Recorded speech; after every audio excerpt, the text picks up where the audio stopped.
Hello friends, welcome back to Cinema Ground. Tamil cinema கொண்டாடும் top இசையமைப்பாளர்களில் ஒருவராக வலம் வருபவர்தான் இசையமைப்பாளர் அனிருத்.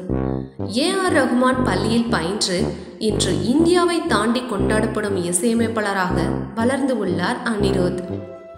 இவரின் இசையில் வெளியாகும் பாடல்கள் யூடியூப் தளத்தில் வெளியான விரைவிலேயே மில்லியன் பார்வையாளர்களை பெற்றும் வருகிறது.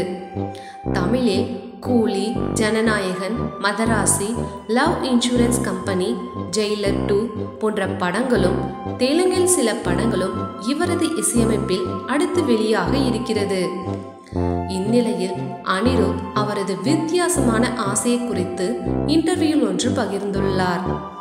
அதில், நான் யார் கண்ணுக்கும் தெரியாமல் போகும் வரம் கிடைத்தால் முதலில் பேருந்தில் தான் பயணம் செய்வேன்.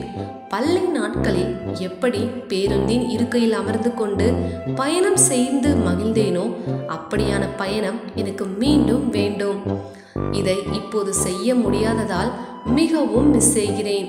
வெளிநாட்டுக்கு சென்றால் என்னால் பேருந்தில் பயணம் செய்ய முடிகிறது, ஆனால் என்னோட நாட்டில் அப்படி பயணம் செய்ய முடியவில்லை என்று தனது வித்தியாசமான ஆசையை பேட்டி ஒன்றில் பகிர்ந்துள்ளார் அனிருத். இந்த இன்டர்வியூ பற்றி நீங்கள் என்ன நினைக்கிறீங்க அப்படின்றத கமெண்ட் பாக்ஸில் சொல்லுங்கள். அண்ட் இந்த வீடியோ உங்களுக்கு பிடிச்சிருந்தா அந்த வீடியோக்கு ஒரு லைக் கொடுங்க. அண்ட் இந்த மாதிரி ரெகுலரான அப்டேட்ஸ்க்கு நம்ம சேனலை சப்ஸ்கிரைப் பண்ணிக்கோங்க. தேங்க்யூ.